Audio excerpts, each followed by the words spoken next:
Bonjour à toutes et à tous. On a presque laissé un quart d'heure académique. Donc, allez, 11 minutes académiques, c'est très bien comme ça. Je suis vraiment ravi de vous accueillir ici, dans ce très très beau lieu, pour cette rencontre qui inaugure vraiment l'année académique de Réjouissance, la cellule de partage et d'animation des connaissances de l'Université de Liège. Donc, je dois vraiment adresser des remerciements très chaleureux au Centre d'action laïque et à la Cité Miroir pour leur accueil. Et je vais d'ailleurs leur laisser la parole d'ici quelques secondes. Je reprendrai ensuite cette parole pour la distribuer à monsieur le vice-recteur à la recherche qui nous fait le plaisir d'être ici pour lancer notre année. Et puis ensuite, nous rentrerons vraiment dans le vif des débats avec ce thème qui va être assez long à déplier. Il y a beaucoup de couches et de surcouches sur ces rapports entre science et démocratie. Je peux vous céder la parole. Tout d'abord, merci d'être venus aussi nombreux ce soir, malgré le soleil qui vient de sortir. Donc, mesdames, messieurs, chers amis et chères amies, monsieur le vice-recteur, j'ai le plaisir de vous accueillir au nom du comité d'action laïque de la province de Liège à cette rencontre débat à l'initiative de notre partenaire de ce soir, Réjouissance U-Liège. Le 7 mars dernier, le mouvement Stand Up for Science, soutenu en Belgique par l'Université de la Fédération Wallonie-Bruxelles, organisait une journée de mobilisation afin de réaffirmer le rôle fondamental des sciences comme moteur d'émancipation et de progrès social. Les inquiétudes s'installent et les solidarités s'organisent en réaction à ce qui se joue actuellement aux États-Unis et qui malheureusement nous concerne également. En effet, il y a peu, le vice-président des États-Unis identifiait les universités comme l'ennemi, désignant ainsi les cibles qui sont le savoir, la science et la place de l'expertise dans la société. La censure idéologique est à l'œuvre aux USA, emportant avec elle des informations scientifiques essentielles sur les inégalités sociales, comme la santé, la diversité, le genre et la protection de l'environnement. Ainsi, voyons-nous apparaître là-bas, comme ici, ce qui s'apparente à une révolution, voire une régression. Qu'elle soit culturelle, assortie d'un dynamisme où les secteurs publics se voient déniés de toute crédibilité et sont menacés de définancement, et ne parlons pas de ce qui se passe actuellement. Si la démarche scientifique peut être questionnée, elle demeure aux yeux des laïcs le fondement du libre examen. En tant que démocrates, attachés à la liberté académique et scientifique, nous devons nous alerter et nous mobiliser en faveur de ces valeurs essentielles, piliers de notre démocratie. Nous défendons la science comme un bien commun. Elle en est un enjeu fondamental dans la compréhension du monde qui nous entoure. Nous pensons que produire, partager et rendre accessibles les connaissances scientifiques est crucial pour la société, pour notre société. Cela permet de s'accorder sur des faits établis qui peuvent être alors constitués sur un socle commun au débat démocratique et au développement d'une pensée critique, afin que les citoyens participent activement aux décisions qui les concernent. Notre volonté de porter avec vous cette réflexion se fonde aussi sur les inquiétudes croissantes face au dogmatisme et aux obscurantismes décomplexés, souvent alliés de populisme conservateur qui instrumentalisent les croyances pour diviser et exclure dans notre société. Cette réflexion, le CAL le portera dans sa prochaine convention du 22 novembre à Namur sur le thème de la sécularisation comme garantie d'un État impartial, permettant que les droits et les libertés de chacun et de chacune ne dépendent d'aucune appartenance philosophique ou religieuse.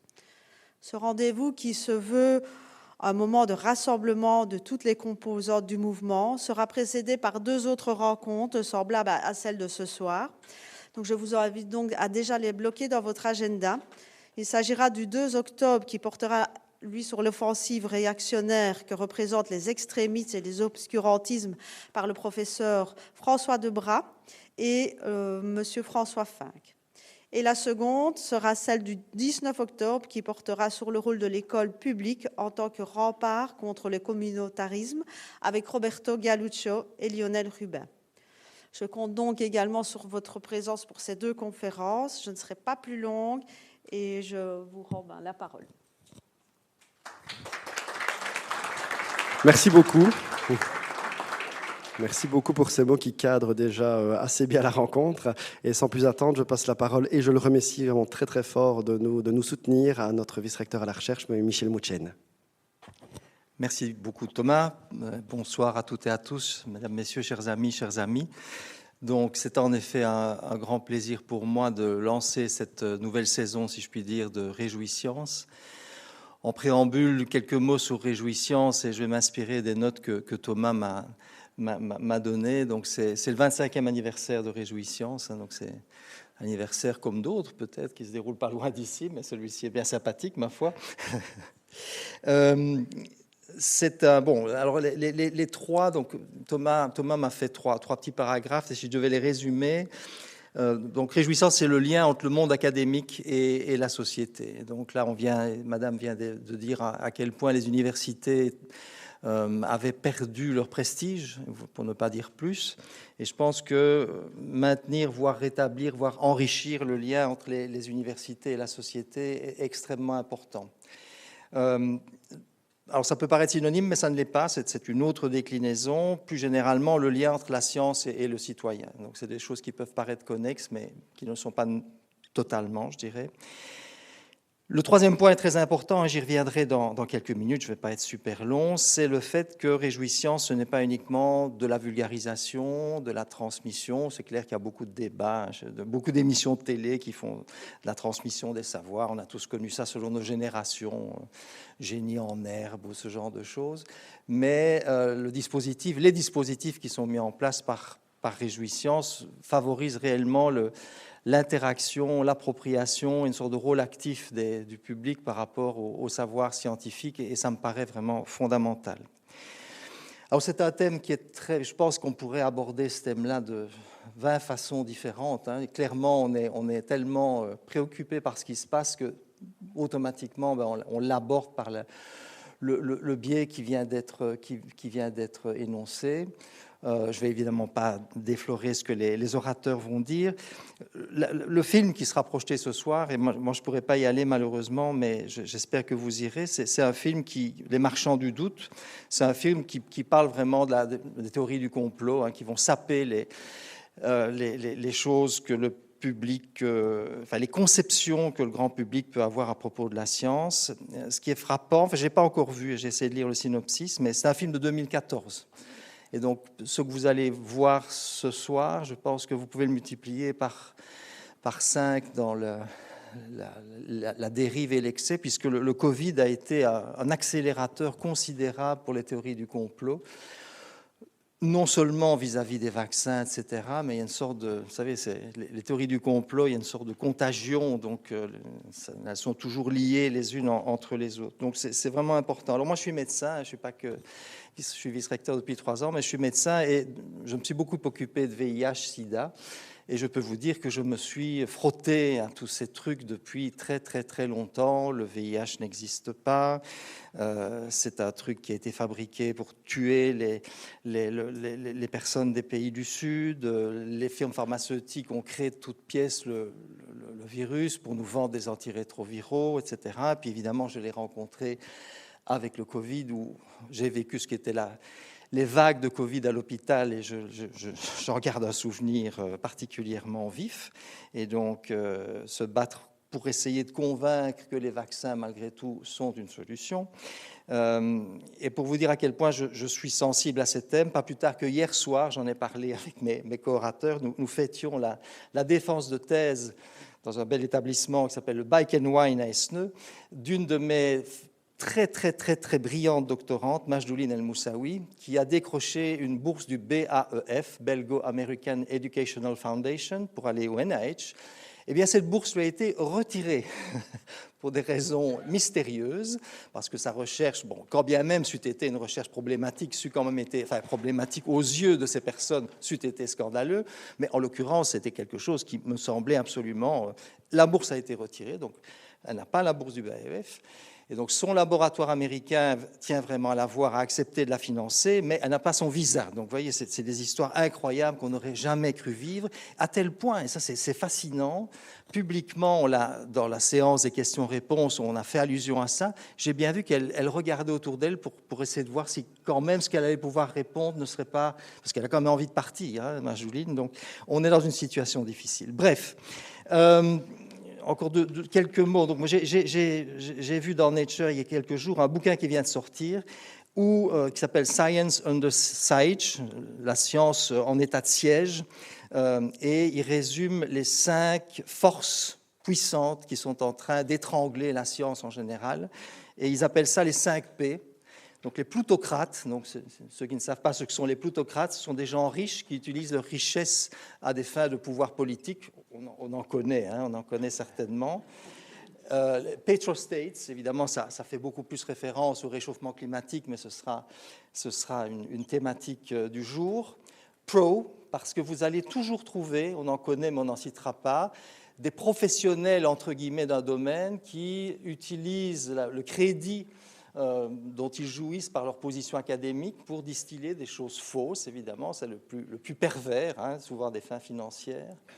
Les propagandistes, hein, les influenceurs, etc., il y a des gens, et la presse qui parfois est complice de ce genre de choses. Donc les 5 P. Et donc ces 5 P montent en puissance et ça dresse un tableau qui n'est pas un tableau très, très optimiste, hein. Et donc j'ai fait j'ai regardé un petit peu ce matin pendant une réunion ennuyeuse, j'ai un petit peu regardé la littérature. Est-ce que malgré tout, il faut être optimiste ou pessimiste? Et donc, est-ce qu'il est possible de faire changer d'avis ces gens qui, de bonne foi à la base, mais qui ont été abusés par toutes ces théories du complot? Malheureusement, c'est très rare. Donc il y a un article très récent, de très bonne revue, « People do change their beliefs about conspiracy, but not very often ». Et donc, ils ont suivi des gens, des centaines de milliers de personnes sur une période de 10 ans, et on était à 8%, quelque chose comme ça, de personnes qui, spontanément, avaient modifié leur croyance initiale, ce qui montre qu'on a vraiment des biais cognitifs qui sont devenus une sorte de réflexe de pensée qu'il est très difficile d'éliminer. Alors, les signes d'espoir, mais quand même, il y en a, je pense. C'est que j'ai vu un autre article dans un autre bon journal où il décrivait des stratégies d'inoculation. Et donc, ce qu'il décrivait comme des stratégies d'inoculation, ça n'a rien à voir avec les vaccins ou les virus. C'était réellement des stratégies, et là je pense que ça rejoint ce que je disais de réjouissance, c'était instruire le public sur les stratégies de désinformation qui étaient mises en place par toutes ces personnes, et qui ont été, il y a vraiment toute une taxonomie des stratégies, il y a les fausses dichotomies, les incohérences, le bouc émissaire, le discours ad hominem, qui permettent de construire ces théories de complot. Et l'article en question montrait qu'en sensibilisant, sans prendre position, mais simplement en sensibilisant le grand public à ces stratégies, on arrivait à éviter la propagation de ces fausses idées. Et je pense justement que Réjouissance, par son approche interactive avec le public, peut certainement gagner des points. Et alors, là, je termine vraiment, il y a un grand espoir aussi, c'est que les gens qui sont perdus, mais la nouvelle génération arrive, hein, donc ces gens qui, me semble-t-il, sont en train de...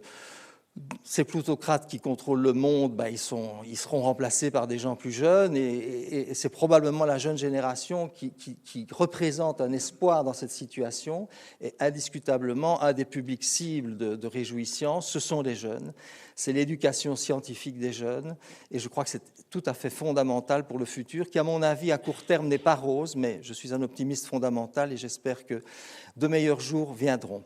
Voilà, je vous souhaite une très très bonne séance et je cède la parole.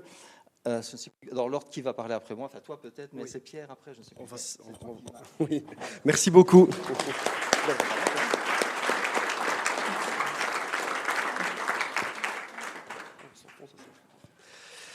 Bien. Donc, effectivement, on ne va pas se passer de manière très académique la parole. On avait plutôt pensé cette rencontre comme un débat, et en tout cas pour se passer des questions, parce que la préparation de cette rencontre a été vraiment hyper intéressante. On s'est rendu compte, et comme monsieur le vice-recteur à la recherche l'a dit, qu'on pouvait prendre ce couple sciences et démocratie selon toute une série de points de vue, et en fait c'est extrêmement riche. On n'arrivera pas à épuiser, c'est peut-être très bien d'ailleurs. On ne parviendra pas à épuiser cette thématique aujourd'hui, mais l'idée en tout cas était de vous donner, comme on le fait très souvent, des points de vue de personnes qui viennent de milieux intellectuels et scientifiques différents dans l'institution. C'est pour ça qu'aujourd'hui j'ai vraiment le très très grand plaisir d'accueillir Pierre Delven, qui est un professeur en sciences politiques, qui est chercheur au FNRS et qui est aussi le directeur de Spirale, un centre de recherche.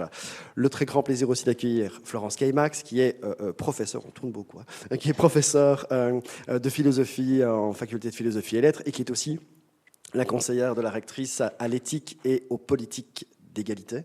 C'est bien ça. Et Sébastien Doutreloup, qui est chercheur en faculté des sciences, qui est climatologue et qui est professeur associé de notre institution. Donc vous voyez 3 profils pour un petit peu tenter de déplier cette problématique. Alors on aurait pu commencer immédiatement par parler d'une situation outre-Atlantique et vraiment rentrer dans le détail directement. Et c'est passionnant parce que les exemples donnés, que ce soit par Madame et par M. Mouchen, sont déjà hyper exemplatifs et balisent déjà un petit peu la discussion que l'on pourrait avoir. Mais on s'est dit peut-être que ce serait intéressant de repartir un cran en amont, en fait. Et je passerai directement la parole à Florence Keimax, parce que ce qui est intéressant, je pense, et ce qu'on se disait, c'est qu'on pouvait inscrire un petit peu cette relation de couple entre la science et la démocratie dans une forme d'historicité. Je ne sais pas si tu veux prendre ce micro-là. Dans une forme d'historicité pour un petit peu interroger, en fait, d'où vient cette situation inédite dans laquelle on est maintenant. Et pour arriver à la comprendre, je pense qu'il faut savoir à peu près d'où elle vient. Ok, merci beaucoup Thomas. Bonjour à tout le monde. Oui, c'est vrai qu'on avait discuté de ce point en fait, parce que si on parle de la science, et je vais aller très vite en disant la science, mais il y en a plusieurs, si on parle de la science, on doit dire qu'elle n'est pas en fait intrinsèquement liée à la démocratie. Il y a des scientifiques dans les régimes autoritaires, il y en a eu en Union soviétique, ils ont fait du très mauvais savoir, mais aussi du bon en fait. Et il y a de la science, ou du savoir en tout cas, dans des sociétés anciennes qui n'étaient pas non plus du tout démocratiques au sens actuel. C'est pour ça que nous disons qu'il y a un lien qui n'est pas intrinsèque, mais qui est historique plutôt entre science et démocratie. Et je vais peut-être rappeler quelques évidences qui étaient en filigrane des exposés introductifs, mais en disant que c'est en fait quand se sont mis en place les idéaux, mais aussi les institutions démocratiques modernes, donc des régimes politiques en fait, qui sont fondés sur l'idéal d'égalité et de liberté, des régimes qui consacrent, on va dire, les droits fondamentaux, parmi lesquels la liberté d'expression. Eh bien, c'est dans ce contexte-là qu'on a commencé à penser que le savoir, en fait, devait lui aussi se démocratiser et même peut-être servir le développement des institutions démocratiques. Et ça s'est concrétisé dans, par exemple, l'école publique, l'idée qu'on va mettre les citoyens un minimum à égalité devant le savoir, dans des pratiques de publication qui ont pour but de faire circuler la connaissance le plus largement possible entre les scientifiques, mais aussi vers la société. Et bien évidemment, on a concrétisé cette idée ou cet idéal démocratique avec la création de l'université publique où la recherche et l'enseignement sont connectés et plus tard, à partir du XXe siècle, accessibles au plus grand nombre. Et donc ça, c'est une manière en quelque sorte d'encastrer le savoir dans les institutions démocratiques. Et ça a eu un effet en retour sur la nature même du savoir ou sur la conception qu'on se fait de la construction des connaissances.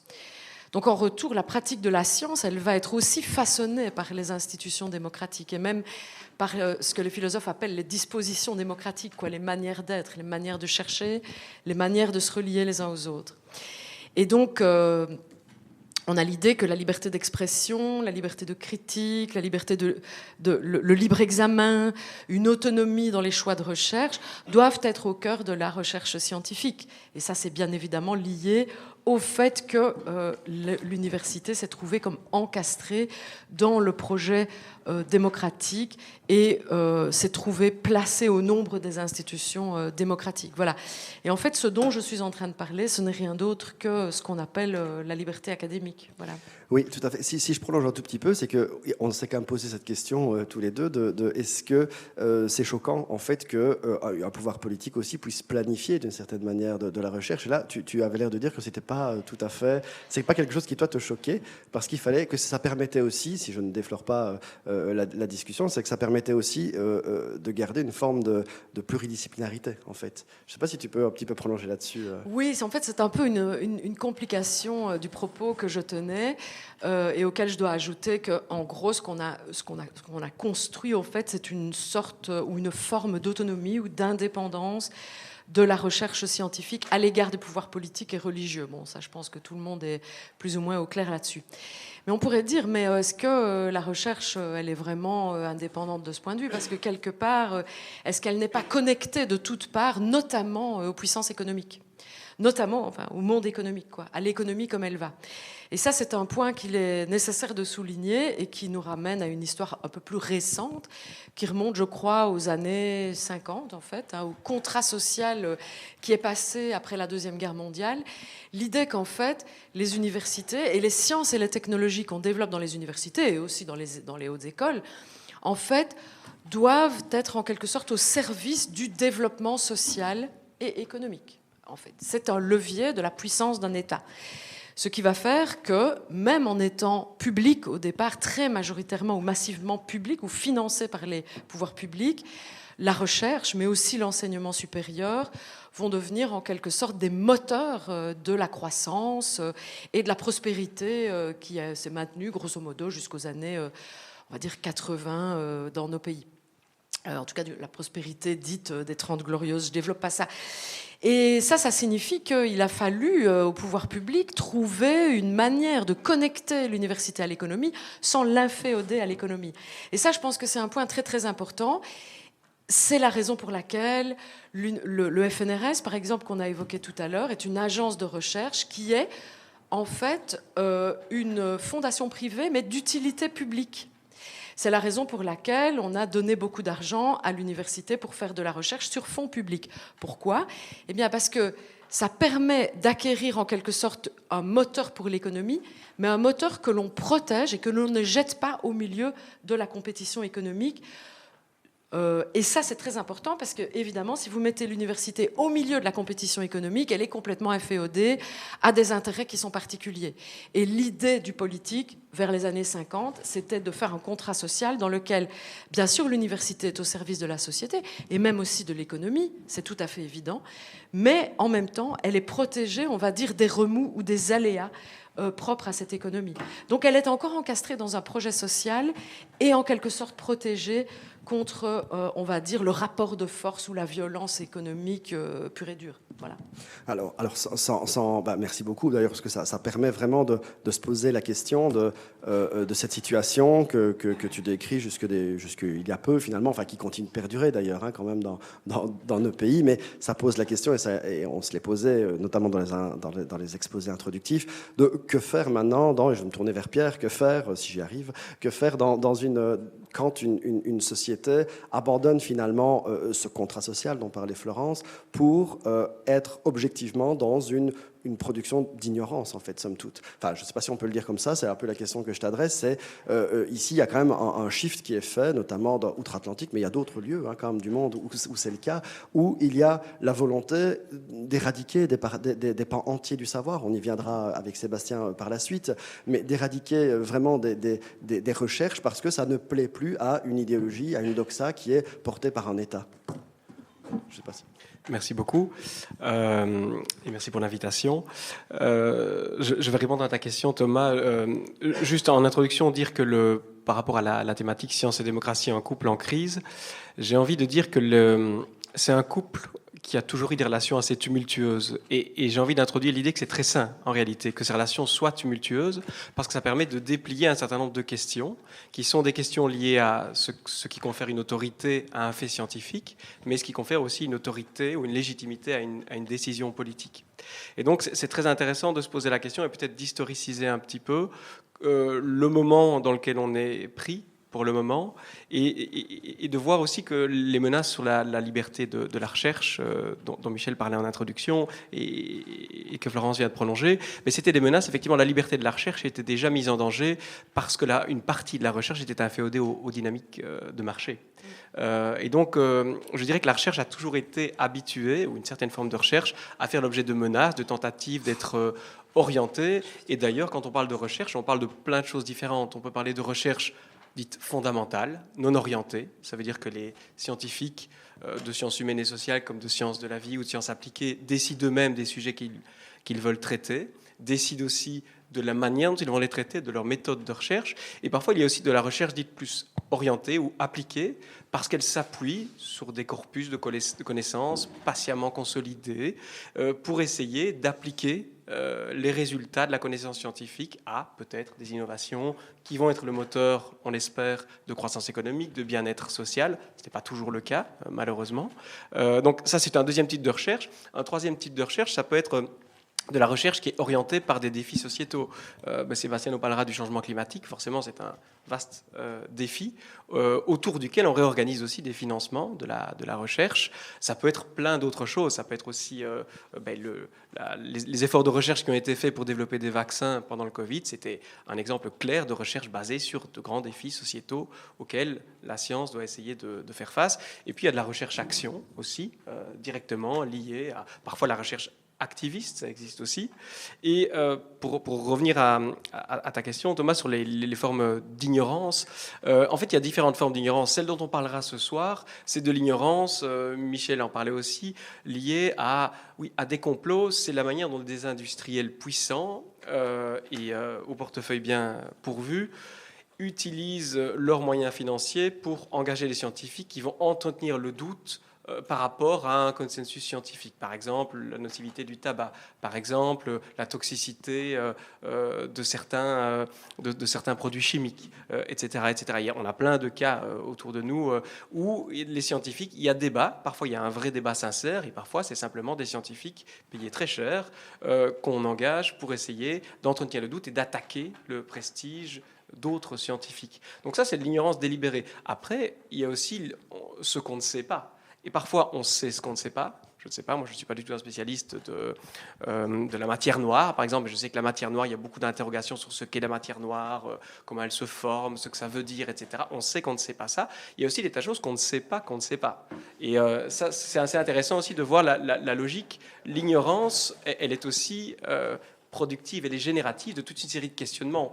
Parce qu'on sait qu'on ne sait pas, et souvent, plus on sait, moins on sait, le doute comme méthode est aussi ce qui constitue l'éthos de la science. J'ai déjà beaucoup trop parlé, donc je te rends la parole. Non, c'est vraiment passionnant. On reviendra peut-être par la suite sur ces cas très précis d'ignorance délibérée, comme tu viens de le dire, mais je passerai vraiment la parole à Sébastien, qui est un petit peu là comme témoin ici, puisque la carrière que tu fais, elle se situe dans les sciences climatiques, et que, avec, si je vais vraiment à la très grosse louche, ce qui s'est fait aussi, si on repasse outre-Atlantique avec cette présidence de Trump, c'est quand même des attaques délibérées contre un consensus scientifique sur une situation climatique, sur le genre aussi évidemment, sur toutes les questions et les études qui se font sur le genre. Ici, peut-être se centrer avec toi sur le climat. C'est quoi finalement maintenant la situation actuelle de ce consensus climatique et les attaques qu'il y a contre cela, notamment outre-Atlantique, mais à bien d'autres endroits du monde aussi?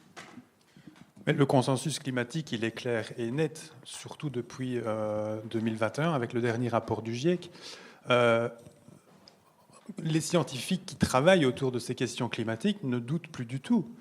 Et d'ailleurs, le rapport a été clair. Il est clair et indubitable que le réchauffement climatique est lié aux activités humaines. Donc voilà, il n'y a plus de doute permis dessus.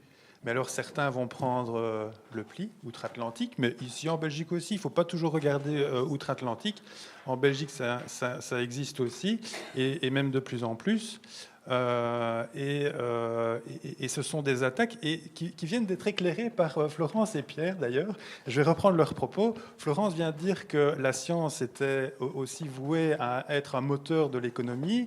Pierre vient de dire que c'est inféodé, la science est inféodée aux dynamiques de marché. Mais en fait, c'est ça, c'est de là que vient tout le problème. C'est que la science, et en particulier la science climatique, met le doigt sur quelque chose qui, pour pouvoir être réglé, va devoir avoir un impact sur l'économie dans le sens monétaire. On peut parler d'écosystèmes, on peut digresser sur les écosystèmes qui font partie de l'économie mais qui ne sont pas pris en compte.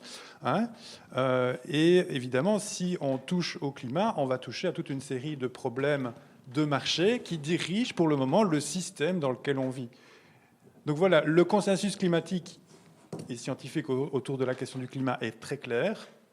Il y a de moins en moins de doutes et il y a de moins en moins d'ignorance. En l'occurrence, il reste des incertitudes, mais il y a de moins en moins d'ignorance. Et de l'autre côté, voilà, toutes les attaques en règle et qui viennent d'être éclairées ici par le débat. Maintenant, on y reviendra certainement par la suite, mais il y a aussi une question de temporalité qui est très forte ici, parce que établir un consensus scientifique, ça prend du temps, beaucoup de temps, qui n'est pas... on a l'habitude de dire aussi dans le métier qu'on fait de médiation et de partage des savoirs que le temps de la recherche n'est pas le même que le temps de la médiation ou que le temps du politique, fatalement. Et donc là, il y a quand même un problème de temporalité. Ici, ça a mis beaucoup de temps quand même, ce consensus, à s'établir. Maintenant, on arrive à une forme de certitude, enfin, pas une forme, en fait, à une certitude. Et malgré tout, il y a quand même un climato-scepticisme qui est remontant de deuxième génération, tu disais. Je ne sais pas si tu peux un petit peu définir ça et aussi reparler de cet axe temporel qui a permis d'établir cette vérité scientifique. Oui. Alors, il y a un axe temporel avant le consensus scientifique, mais il y a aussi un axe temporel après. Je vais en reparler. Si je l'oublie, tu me le rappelles. Oui. Le côté temporel avant, c'est qu'effectivement, pour avoir quelque chose de clair en science, il faut du temps. Et en l'occurrence, si je prends l'exemple du climat, et je vais juste prendre l'exemple des 6 derniers rapports du GIEC. Le premier rapport du GIEC qui a été émis dans les années 90, en fait, il disait qu'on n'est pas sûr, en fait, que les activités humaines sont responsables du réchauffement climatique. Le deuxième rapport qui a suivi a augmenté un peu la certitude, le troisième aussi. Le cinquième, on était à 99% de certitude. Et c'est seulement le dernier ici en date, celui de l'ARCI, qu'on appelle ça, donc le 6e rapport du GIEC, qui a dit qu'il est clair et indubitable que le réchauffement climatique est lié aux activités humaines. Mais donc il a fallu quand même 30 ans avant d'avoir une certitude scientifique. Alors forcément, tous les climato-sceptiques sont rentrés dans la brèche, mais vous voyez, il y a plein d'incertitudes sur tel point, il y a plein d'incertitudes sur tel point, donc vous voyez, les scientifiques ne sont pas sûrs, etc. Et c'est un peu ce qui s'est passé finalement avec le Covid. On n'était pas sûr des vaccins, vous voyez, tel scientifique dit ça, tel scientifique... Donc on insère le doute dans la communauté humaine en général, je vais dire. Et voilà, c'est très facile, mais parce que ces personnes-là confondent aussi quelque part la science qui met du temps à s'établir, où on doit avoir énormément de personnes qui vont travailler sur une thématique. Alors c'est peut-être une seule personne qui a une idée, mais elle doit être validée par un ensemble de personnes, par les pairs, comme on dit. Et tout ça, c'est un processus qui prend du temps. Et donc on a ce côté, la science qui prend du temps, versus une opinion que n'importe qui peut avoir, propagée sur la place publique, reprendre une seule partie d'un écrit scientifique, par exemple, le propager sur la place publique, mais ça reste une opinion, ce n'est plus de la science à ce niveau-là. Et le problème, c'est quand la science et les opinions se rencontrent, quoi. Je dois te rappeler Ah oui, le temporel après, j'avais raison qu'il fallait que tu me le rappelles, c'est qu'effectivement, je trouve qu'ici, alors, c'est pour reprendre la thématique de science et démocratie, mais peut-être... Je vais torcher un petit peu le titre, mais climat et démocratie. Ici, en fait, le problème climatique, il s'inscrit dans le temps très long. Et le problème de la démocratie, c'est que ça s'inscrit dans un temps très court. Et donc, je pense qu'aussi, il y a un problème à ce niveau-là, au niveau démocratie et climat, c'est que les solutions qui doivent être prises débordent largement les mandats politiques qui existent. Et donc, là aussi, il y a un problème de temporalité dans l'après-certitude scientifique. Oui, tout à fait. Alors, je vais revenir après à toi, Florence, mais ça me permettait quand même, parce que ce que tu disais, connectait quand même chez moi à toute une série de termes qu'on a vu fleurir, comme post-vérité. En fait, c'est pas que c'est faux, c'est que c'est un fait alternatif. Alors ça, moi, ça m'a toujours complètement laissé pantois, parce que c'est quoi un fait alternatif? En fait, c'est quelque chose qui m'intéresse beaucoup. Et je sais pas, Pierre, si toi, ces termes-là de post-vérité, de fait alternatif, ce que ça évoque chez toi, enfin, je veux dire, c'est impossible dans une démocratie de dire, en fait, c'est pas que vous avez, c'est pas qu'on a tort, c'est qu'on a produit des faits alternatifs. Alors c'est quand même très particulier comme concept. Et c'est très intéressant ce terme parce qu'il caractérise le moment dans lequel on est tous pour le moment. Donc c'est post-vérité, c'est un mot qui a été chaque année, les Anglais ont des mots de l'année. Et dans le dictionnaire d'Oxford en 2016, le mot post-vérité était devenu le mot de l'année dans le sillage de la première élection de Trump et du Brexit, où en fait 2 campagnes avaient été politiques avaient été gagnées, mais elles avaient été bâties sur des mensonges. Sur de la foutaise, en fait. Le menteur et le bullshitter, en anglais, c'est différent, parce que le rapport à la vérité est différent, mais ça, on peut y revenir après. Mais ce mot post-vérité avait été défini, et tout est assez problématique dans cette définition, mais c'était quelque chose comme les circonstances dans lesquelles les faits objectifs importent moins pour façonner l'opinion publique que les appels à l'émotion ou aux croyances personnelles. C'était ça la définition de post-vérité. Alors, on pourrait déplier tous les mots, mais en réalité, on n'a jamais vraiment vécu dans des sociétés qui étaient complètement des sociétés de vérité. On est dans des régimes de vérité où, effectivement, depuis les Lumières, en tout cas, la science est un vecteur privilégié de production de connaissances qui éclaire la manière dont on comprend le monde, la nature, et qui soutient aussi la décision politique. Et c'est très bien, et ce n'est pas le seul vecteur d'accès. Il y a différentes formes de vérité. Ce qui est intéressant quand on parle de faits alternatifs, c'est que les bullshitters ou ceux qui propagent des fake news, en réalité, se rendent bien compte que quand ils invoquent des faits alternatifs, ils le font parce qu'ils savent que le langage des faits est un langage puissant. Ils ont envie de conférer une autorité à leurs allégations, et donc ils savent qu'ils auront beaucoup plus d'impact s'ils considèrent que on a un fait, et puis on propose un autre fait qu'on conteste, et on conteste le premier en proposant l'autre, et donc on veut l'élever au rang de fait scientifique. Et il y a un piège dans lequel on tombe très souvent. Quand je dis on, ce sont nos démocraties, mais aussi les médias. On se contente, et c'est très important, mais de faire du fact-checking. Et en réalité, en faisant du fact-checking, on peut rétablir la vérité depuis la perspective des médias ou des élites scientifiques ou politiques. Mais en réalité, ce n'est pas suffisant de faire du fact-checking. Parce qu'on a beau savoir, il y a un consensus scientifique, on sait qu'effectivement, il y a un réchauffement climatique qui est dû aux activités humaines, on voit les catastrophes qu'on doit affronter, on les voit maintenant au quotidien, ça n'est plus débattu, et pourtant, ça n'est pas opérant pour toute une série de personnes. Pourquoi est-ce que ça n'est pas opérant ? C'est une question clé à se poser. Et je crois qu'une partie de la réponse repose dans l'absence d'une égalité de traitement entre la crise climatique, mais aussi la crise de pauvreté, de déclassement, dans lequel se trouve toute une série de personnes qui sont séduites par des discours politiques faciles, par des fake news, et il y en a outre-Atlantique, mais il y en a plein ici aussi, et qui voient que les élites politiques, bien sûr, elles sont informées, elles sont cultivées, mais il n'y a pas cette égalité de traitement. Et on a un besoin urgent, justement, en démocratie, de pouvoir réconcilier ces perspectives. Oui, maintenant, si je prolonge un petit peu ce que tu dis, il y a quand même, il faut le faire, mais tu dis des élites politiques cultivées, moi la question, je me la pose quand même aussi parfois. Là, volontairement, il y a l'envie de nuire. Je reviendrai tout de suite après sur justement cette question qui est cruciale, qui est la liberté académique.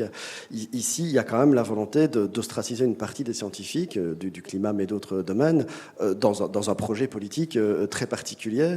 Et ça, je veux dire, vers où est-ce que ça nous mène si on considère que la science produit, pas nécessairement le mot de vérité, parfois il est dérangeant, mais en tout cas produit des faits qui peuvent être vérifiables, etc., et qui permettent, en fait, s'ils sont bien répandus, que tout le monde ait le même niveau d'information. Je disais dans notre réunion, le fronton, pas très loin d'ici, de la ville de Verviers, qui dit publicité sauvegarde du peuple. Et en fait, quand on a tous le même niveau d'information, on peut participer au débat démocratique. Ici, c'est quand même un biais énorme quand il y a tout cela qui est promu en plus par des médias sans vergogne, qui, je veux dire, la démocratie, est-ce qu'elle est encore possible dans cet état de fait ? Je ne sais pas si je me fais bien comprendre. Oui, tout à fait. Oui, elle est possible. Je crois que ce qui pose problème dans la période actuelle, c'est que la manière dont le savoir est arrimé à des questions ou des décisions politiques ne fait pas toujours l'objet d'une publicité, justement. C'est ce qui a aussi posé problème dans l'adhésion d'une partie de la population aux mesures de restriction des libertés civiles pendant la période Covid, notamment. Je crois, en tout cas, que c'était une partie du problème. Mais en réalité, la science et la démocratie, ce sont des entreprises très, très modestes. Pourquoi ? Parce qu'elles doutent constamment de leur propre autorité. Et elles se soumettent à une transparence, qu'on espère la plus grande possible, et aussi au doute, à la remise en question. Ceux qui veulent nuire en propageant des fake news, effectivement, ils sont là pour déstabiliser des entreprises scientifiques et des entreprises politiques. Et effectivement, c'est le piège dans lequel on tombe, c'est qu'on passe un temps fou à essayer de désamorcer ou de ne pas marcher sur les pots de banane qui nous tendent. Et puis quand on rétablit une vérité, mais ceux qui entendent la vérité qu'on rétablit, souvent sont déjà convaincus qu'en réalité, c'était déjà vrai, c'était déjà établi. Et le temps de faire cela, on oublie de se dire pourquoi est-ce qu'on passe un temps fou à réaffirmer la valeur scientifique de certains corpus de connaissances, mais on ne prend pas de temps pour rediscuter de la valeur morale de la science. Et c'est ça, c'est quelque chose qui me semble extrêmement important et qui peut-être manque, et ce qui fait qu'on est plus dans une crise de la démocratie qu'une crise de la science, je crois. Oui, il y a un collectif de collègues de médiation des savoirs qui a tenté d'abord de battre sur le terrain même des fake news, les fake news. Ils se sont rendus compte de l'impossibilité de la tâche, et l'expression qu'ils utilisaient toujours, c'était vider la mer à la petite cuillère. Et en fait, c'est vraiment vider c'est impossible. Enfin, c'est impossible parce qu'on a perdu d'avance, en fait. Et donc, il faut mener, on y reviendra sur les opérations de médiation, aussi des savoirs qui sont vraiment importantissimes. Il faut mener, en fait, le combat sur un autre terrain. Il faut vivre avec. Il faut vivre avec. Oui. Et ça, c'est compliqué. Mais il faut vivre avec et le mener sur un autre terrain. Si je prolonge un petit peu ce que tu viens de dire, mais que je réoriente un petit peu, on a vu qu'il y a quand même une science qui est attaquée de toutes parts, qu'il y a des domaines qui sont vraiment complètement ostracisé. On ne peut plus en fait faire la science. Ça s'est vu avec l'exemple de la jeune doctorante qui s'est vue retirer un prix. On ne peut plus faire certaines sciences maintenant. Ça pose quand même intrinsèquement une question qui est au centre de cette relation entre la science et la démocratie, c'est cette sacro-sainte liberté académique. Et je ne sais pas comment on peut essayer de dire c'est quoi finalement cette liberté académique, ça vient d'où, et est-ce qu'on peut encore maintenant dans ce climat-là continuer à penser qu'on a une liberté académique totale? Oui, c'est une question intéressante. Et récemment, avec un collègue, Édouard Delruel, pour ne pas le nommer, on a travaillé ensemble à essayer de dégager ou de trouver les définitions de la liberté académique. Et en réalité, il n'y en a aucune qui soit consacrée de manière définitive, même pas par la législation. Et au fond, ce qu'on a proposé comme définition, c'est ceci. Je voudrais la commenter un tout petit peu. Donc c'est une drôle de définition d'ailleurs, elle n'apparaît pas comme une définition, mais ça dit ceci: la liberté académique doit garantir en principe la liberté d'expression et d'action, la liberté de communiquer des informations, de même que celle de rechercher et de diffuser sans restriction le savoir et la vérité. Cette liberté est destinée à servir la finalité qui est la sienne et la responsabilité qui lui est intrinsèque, à savoir le développement de nouveaux savoirs dont l'université est la garante et leur diffusion au plus grand nombre. Et vous voyez que la liberté académique, en fait, et là on a des textes européens qui le montrent, elle est ancrée dans l'idée de liberté d'expression. Et moi, je crois qu'on doit dire qu'elle est menacée à partir du moment où on a une intervention vraiment très, très dure du politique. Prenons Donald Trump qui dit certains mots ne peuvent plus apparaître dans les administrations, et a fortiori pas non plus dans des projets de recherche qui voudraient ou qui solliciteraient un financement des pouvoirs publics, un financement fédéral. Donc vous avez des pans de recherche entiers qui vont disparaître. Vous avez des manœuvres qui consistent à évacuer des connaissances. Et je pense qu'en ce qui concerne les CDC, les centres de contrôle des maladies américains, c'est vraiment un gros problème, parce que nous dépendons en fait de tout un pan de data qu'ils produisent sur les épidémies, etc. Et donc, ils en ont bloqué toute une série. Ou bien, comme Viktor Orban a fait il y a quelques années, il a dit il n'y aura plus de département où on enseignera la sociologie du genre, voilà, en Hongrie. Donc c'est une atteinte, on va dire, qui vient du politique. Et ce qui est très intéressant quand même, c'est, parce que la vieille histoire que je contais tout à l'heure, c'est celle d'une indépendance par rapport à la tutelle politique ou la tutelle religieuse. Et on voit bien que les évangélistes américains ont une influence très forte en fait sur la politique de Trump. En fait, lui, il n'est pas intéressé par cette question-là fondamentalement, il est intéressé par l'adhésion des évangélistes, mais qui dictent leur agenda. Et là, on a quelque chose comme un fondamentalisme religieux qui a des moyens ou des leviers d'action sur le politique pour susciter ou en tout cas encourager cette ingérence. Voilà. Et puis alors, il y a le troisième point, je dirais, qui est économique en fait.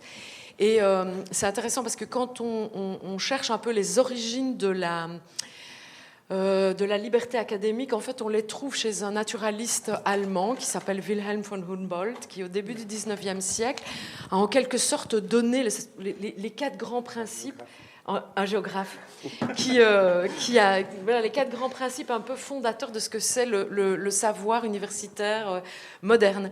Et un de ces points, en fait, était de aussi protéger la production de savoir, justement, des forces économiques dont on parlait tout à l'heure et dont tu as parlé, qui sont effectivement mises en question ou entravées, en tout cas dans leur projet ou leur trajectoire historique, par les savoirs concernant le climat. Voilà. Donc, je pense que oui, on doit en fait affronter le fait que nous avons à la défendre. Et on reviendra peut-être tout à l'heure, mais on va passer la parole à Sébastien, sur le fait que je crois que les pouvoirs publics doivent jouer leur rôle, c'est-à-dire qui est un rôle un peu paradoxal, en fait, qui consiste à dire nous allons garantir cette liberté. Donc, on utilise la puissance publique pour garantir ou protéger un territoire où cette puissance publique n'intervient pas. Et là, on a en fait un mécanisme qui est tout à fait caractéristique, je pense, des sociétés démocratiques, c'est-à-dire une autolimitation du pouvoir. Il y a un engagement par les pouvoirs politiques à s'autolimiter pour laisser justement et pour protéger la liberté dont les autres ont besoin, en l'occurrence les universités, les chercheurs, les professeurs, les enseignants de tout niveau. Voilà, c'est intéressant et je pense que à quoi on assiste de l'autre côté, c'est l'illimitation de l'exercice de ce pouvoir. Oui, tout à fait. Je sais pas, tu voulais rebondir. Oui, j'ai une petite anecdote de coulisses pour vous tous. Je peux vous dire que Florence, elle est pour la liberté d'expression et la liberté académique, parce que la définition qu'elle vient de vous lire, il est marqué « ne pas diffuser » dessus. C'est un document confidentiel. Je vous ai livré des affaires. Je voulais dire quand même un truc un peu plus intelligent. C'est que on a beau avoir toute la liberté qu'on veut, liberté académique qu'on veut, pour le moment même, Trump est en train de fermer des robinets économiques qui ferment aussi des mesures de science. Donc tout l'aspect mesure climatologique de la NOAA, donc l'agence américaine pour l'atmosphère et les océans, ont de moins en moins de budget. On ferme des sites Internet où on pouvait recueillir toute une série de données, et en fait, on ne sait plus faire de science. Même nous, ici, en Belgique, on utilisait énormément de données qui venaient de ces portails américains-là. C'est fini maintenant. Alors, il y a quelques irréductibles scientifiques qui ont réussi à sucer vraiment toutes les données qu'il y avait sur le site et qui ont fait un site annexe hébergé ailleurs qu'aux États-Unis, apparemment, mais pour pouvoir continuer la diffusion de ces données-là. Alors, heureusement, nous, en Belgique et en Europe, on a l'Institut... Enfin, pas l'Institut, le programme européen Copernicus, qui nous permet d'avoir une alternative aux données américaines. Mais heureusement que Copernicus est arrivé sur les dernières années, parce qu'on aurait été dans cette situation-ci il y a 4 ans. Je ne sais pas comment on faisait tourner même nos propres modèles ici à Liège. Hein. Oui, ça c'est vraiment un cas concret de restriction, même pas de la liberté académique, ici c'est carrément une restriction. Enfin, il y a quelque chose d'assez de presque enfantin, mais qui fonctionne, c'est-à-dire j'enlève des mots, et donc ça n'existe plus. Enfin, ça c'est déjà vu, hein, des écrivains ont bien décrit ça. J'enlève des mots et j'enlève des données, donc ça n'existe plus aussi. Enfin, c'est comme cacher un problème pour imaginer qu'il n'existe plus. Enfin, je veux dire, le projet politique là derrière, il est quand même très particulier. Et c'est surtout empêcher de pouvoir utiliser l'outil du scientifique. Donc, oui, bien sûr. C'est arrêter le métier du scientifique. Au lieu de les mettre à la porte, il arrête les données à l'entrée et c'est fini, vous ne travaillez plus. En tout cas, plus sur ce que j'ai décidé que vous... C'est ça. Ce qui est symptomatique dans ce que vous venez de dire, et Florence et toi, c'est que est sans cesse revenu, je ne sais pas qui veut réagir là-dessus d'ailleurs, est sans cesse revenu cette notion de liberté d'expression, qui, je ne sais pas si on peut parler de camp, mais en tout cas dans le camp d'en face, est vraiment l'argument massu. Ils font des manifs pour la liberté d'expression, ça se voit maintenant avec cet assassinat, c'est pour la liberté d'expression, et en même temps on voit que c'est hyper restreint. Je ne sais pas, ça Pierre, l'un d'entre vous veut intervenir là-dessus, parce que c'est un argument qui mobilisait des deux côtés, en fait. Et c'est au nom de la liberté d'expression qu'on pourrait tout dire, ou dire n'importe quoi, ou dire des faits alternatifs. Donc là, il y a quand même quelque chose qui ne va pas, qui frotte, et cette notion de liberté d'expression, à la fois elle est centrale, et à la fois elle est problématique. On n'est pas obligé de réagir non plus. Oui, tout à fait. Tu soulignes quelque chose qui est qu'on entend aussi de plus en plus. La liberté d'expression, à la limite, on a l'impression qu'elle est le plus un objet de convoitise de la part des extrémismes religieux et des extrémismes de droite, qui l'invoquent justement pour qu'on ne puisse plus parler pour pouvoir parler de choses qui sont peut-être pas socialement acceptables pour une partie de la population, et puis pour pouvoir réduire au silence toute une série d'autres préoccupations qui les dérangent ou qui dérangent la société ou les visions qu'ils ont de ce que la société est, de ce qu'elle devrait être. Donc effectivement, la liberté d'expression, elle est au cœur de ce qu'est la liberté académique pour moi. La liberté académique, c'est bien sûr la liberté de chercher, c'est aussi la liberté de ne pas chercher. C'est la liberté de ne pas vouloir considérer, et on peut évidemment s'en justifier, que tel phénomène ou telle question mérite qu'on s'y attarde, qu'on y prête attention, et ça aussi, c'est un enjeu sur la politique de la science aussi.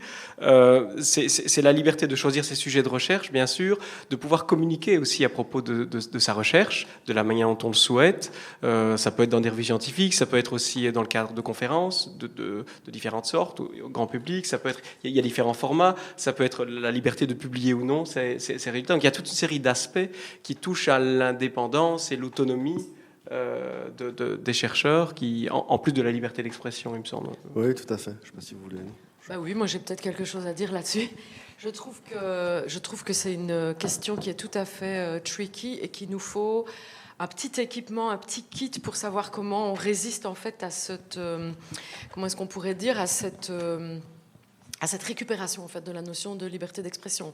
Je pense que les forces politiques et idéologiques dont nous parlons, elles sont absolument perverses, et donc elles tournent en fait toujours les significations. Et donc peut-être à se rappeler un point, c'est que la liberté d'expression dont nous parlons, enfin celle qui est consacrée dans nos droits fondamentaux, dans la Convention européenne, etc., en fait, c'est une liberté d'expression qui n'est pas absolue, et c'est une liberté d'expression qui n'a de sens qu'en tant qu'elle autorise les autres à s'exprimer aussi, en fait. Et il suffit d'un tout petit peu analyser, et Pierre donnait, non, c'était Michel tout à l'heure qui donnait qui disait, il y a des petits trucs, en fait, qu'on peut apprendre pour repérer les pièges rhétoriques, en fait, qui se trouvent dans les discours dont nous parlons. Et celui-là en est un, c'est-à-dire qu'en réalité, si l'on cherche un peu plus loin, la liberté d'expression qu'ils entendent ou qu'ils réclament, en fait, est une liberté d'expression qui est elle-même contradictoire avec celle qu'ils peuvent accorder aux autres. C'est la liberté de s'exprimer pour intimider autrui. Donc quand vous repérez ça dans une proposition ou un discours quelconque, vous savez tout de suite dans quelles eaux on navigue, quoi. Donc voilà, c'est une liberté d'expression qui, quand elle est mobilisée, en fait, il faut l'observer de près, il faut en quelque sorte la disséquer, et en général, on trouve l'endroit par lequel elle s'effondre sur elle-même, puisqu'elle n'est jamais que le droit d'avoir raison sur tous les autres. Voilà. Oui, absolument. Et c'est un peu annexe, je veux dire, mais Michel l'a beaucoup dit aussi, il y a vraiment un enjeu d'aller expliquer tout cela avec ces kits à des jeunes générations, d'aller expliquer tout ça sur le terrain.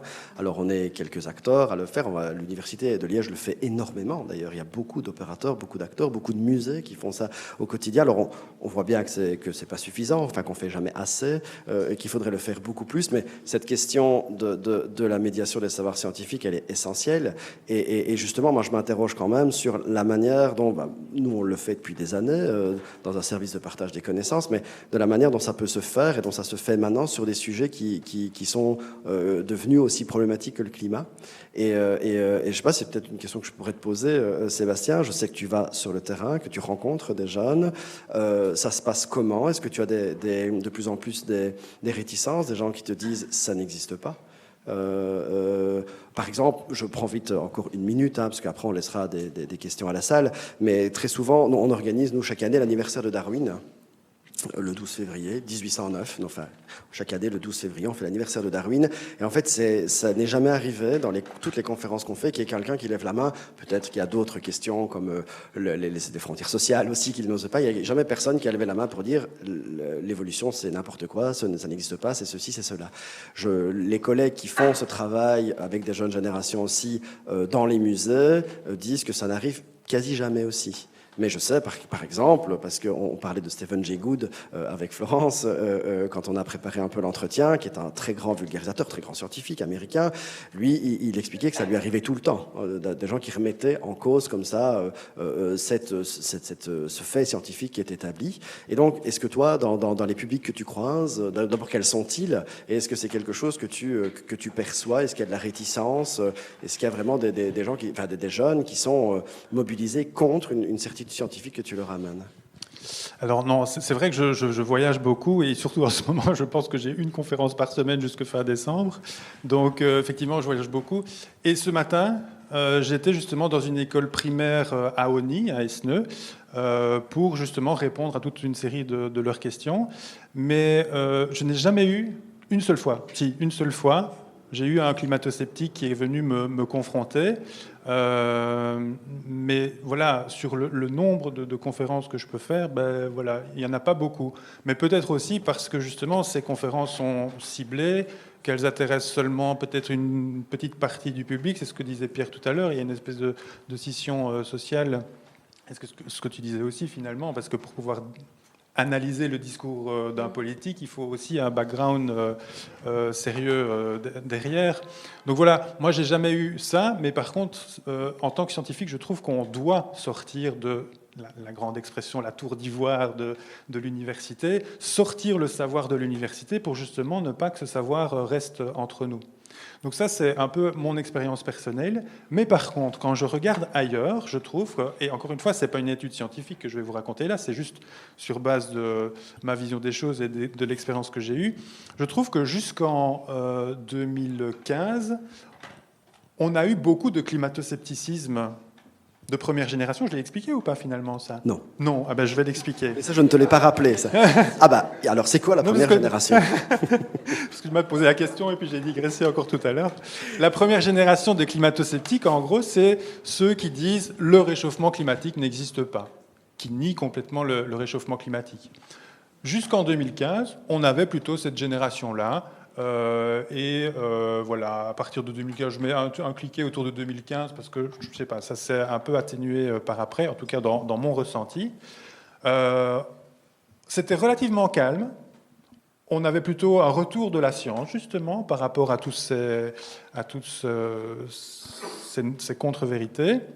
Et puis j'imagine que c'est peut-être le Covid qui a déclenché toute une série de choses. Et on a un climato-scepticisme de deuxième génération maintenant, qui n'a pas été enclenché après la crise du Covid, qui était un peu enclenché avant par notre cher voisin Vladimir, qui a été un des premiers à être climato-sceptique de deuxième génération. Poutine a dit à un moment donné, il faudrait retrouver son écrit, le réchauffement climatique existe. Et donc pour moi, c'était un des premiers grands dirigeants, je ne sais pas comment on les appelle, autocrates, disons comme ça, qui a quand même reconnu le réchauffement climatique. Il fallait écouter la fin de sa phrase. Le réchauffement climatique existe. Alors pourquoi est-ce qu'il le reconnaît? Simplement parce qu'il subit la fonte du pergélisol dans le nord de la Russie, qui déstabilise quoi? Qui déstabilise les structures d'oléoducs et de gazoducs qu'il peut avoir dans son pays. Et donc effectivement, il est bien obligé de reconnaître que le réchauffement climatique existe. Mais par contre, il n'est pas lié à l'homme. Et donc voilà, pour moi, ça, c'est climato-sceptique de deuxième génération. Trump en fait partie aussi, surtout quand on voit son dernier, le rapport du département de l'énergie qui est sorti la semaine passée, je pense, ou la semaine avant. Je ne sais pas très bien, mais en tout cas, le rapport que le département de l'énergie a sorti il y a peut-être 2 semaines maintenant, c'est le réchauffement climatique existe, mais ce n'est pas lié à l'homme. Et s'il existe, c'est qu'il y a d'autres causes. Alors, on peut en parler. On en parlera peut-être à ma conférence le 30 septembre. Ça, on garde. Dont la publicité est sur la table. Dont la publicité est là sur la table. Mais donc voilà, c'est vraiment ceux-là. Et alors, ces climato-sceptiques de deuxième génération, par contre, ils reviennent en force, surtout après la crise du Covid, mais surtout avec l'arrivée de Trump qui propage ça sur la place publique de manière phénoménale et tout le monde s'engouffre dedans, évidemment. Oui, et je reviens quand même à ma question de la médiation et d'aller sur le terrain, des idées des contre-vérités, etc. Tu disais, Pierre, que effectivement, c'est pas, il faut pas en tout cas passer son temps à rétablir une vérité scientifique. Il faut faire autre chose.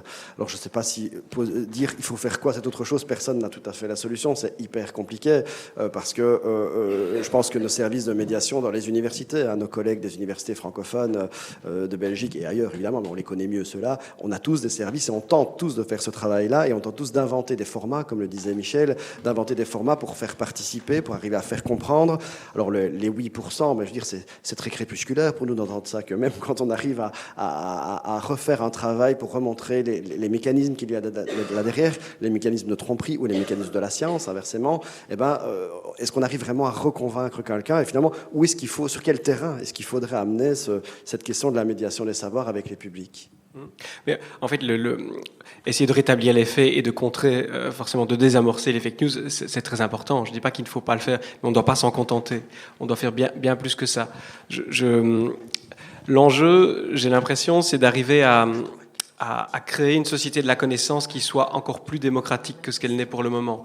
Ça veut dire que ce combat-là, on va devoir le gagner, il va falloir qu'il soit gagné, s'il est gagné à la dure, dans le sens où on ne va pas récupérer les faits scientifiques nus, on ne va pas récupérer comme ça l'adhésion massive. En fait,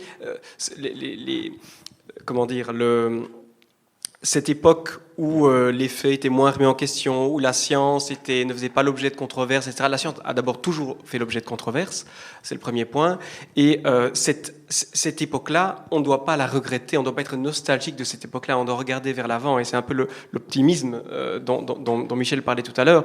Je le partage aussi. Je crois que la science doit continuer à être un pilier du progrès technique, du progrès social. Ça doit continuer à être un vecteur privilégié de connaissances scientifiques, mais on doit aussi, et sans doute plus, mettre en débat démocratique, les doutes, les hésitations des scientifiques, les normes avec lesquelles ils travaillent, leurs convictions. Les scientifiques ont des valeurs. La manière dont ils travaillent est profondément empreinte de leurs valeurs. Et ça ne fait pas d'eux des personnes qui ne travaillent pas selon l'objectivité scientifique. C'est un autre débat qu'on ne va pas ouvrir ici, ce qu'est l'objectivité. Mais ce que je veux dire, c'est que ces doutes, ces hésitations, ces bifurcations, ces mélanges entre faits et valeurs devraient faire l'objet d'une plus grande publicité, d'un plus grand débat démocratique. Et un dernier point, on devrait continuer cette démocratisation de la production de connaissances. Et par là, j'entends que les scientifiques, bien sûr, sont clés, mais il y a d'autres acteurs aussi qui participent à produire de la connaissance, des patients, pour le cas du sida, des citoyens, des consommateurs, des artistes. Et donc je crois qu'on doit aussi essayer de s'ouvrir à d'autres modes de production de connaissances qui doivent nous continuer à nous faire espérer, continuer à peut-être ouvrir les imaginations alternative de ce que doit être la démocratie et la société de la connaissance scientifique. Tout à fait. Michel ? Oui. Il y a une dimension qu'on a peu abordée, mais tu viens de l'introduire, en fait, c'est très bien, et qui pourtant est dans le mot réjouissance. C'est que j'ai l'impression que les humains, ils aiment les belles histoires. Donc, ils aiment l'intensité des choses. Je ne sais plus qui a dit, les humains ont besoin d'intensité comme de pain. Et il faut bien dire que la complexité scientifique leur donne peu de belles histoires et peu de pain à manger. Et je pense que justement, le réenchantement de la science et la sensibilisation à la beauté de la science, quelle que soit sa complexité, c'est également une arme très très puissante, je pense. Oui, tout à fait. Et c'est dans réjouissance. Oui, tout à fait, dans ce jeu de mots, oui, tout à fait. Je ne sais pas si tu voulais intervenir aussi, Florence. Je souscris complètement à ce qui a été dit sur sur les voies de secours ou ce qu'on devrait faire. Et moi, je voudrais bien en ajouter deux, parce que je crois que ce que vous proposez ne consiste pas à dire il va falloir qu'on restaure l'autorité de la science. En fait, je crois que ça, on a un problème avec ça. Précisément parce que, on va dire, nos adversaires sont précisément en train d'essayer de saper cette autorité. Ils voient bien qu'ils ont gagné une manche de ce côté-là. Donc on doit procéder, je crois, autrement, et une chose très importante, et ce que vous venez de dire nous oriente dans cette direction, c'est que je pense que les scientifiques aussi doivent faire leur propre travail autocritique. Normalement, on est outillé, on est équipé pour ça dans nos milieux.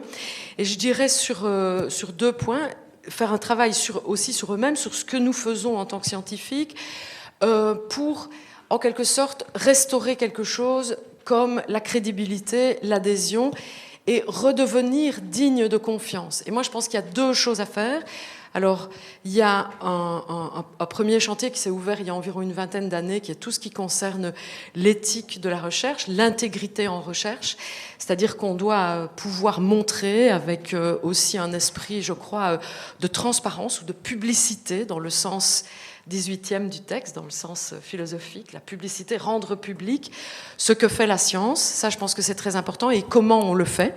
Ce qui permettra de ne pas absolutiser la vérité scientifique, mais de dire c'est quelque chose qui se gagne avec beaucoup d'efforts, avec beaucoup de temps, on en a parlé tout à l'heure, où en fait on se plante. Le savoir scientifique, c'est pas un absolu, mais c'est plein de trous, avec plein de gens qui cherchent et qui doivent recommencer à chercher.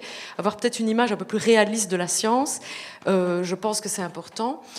Et l'éthique de la recherche ou l'intégrité en recherche peut y contribuer.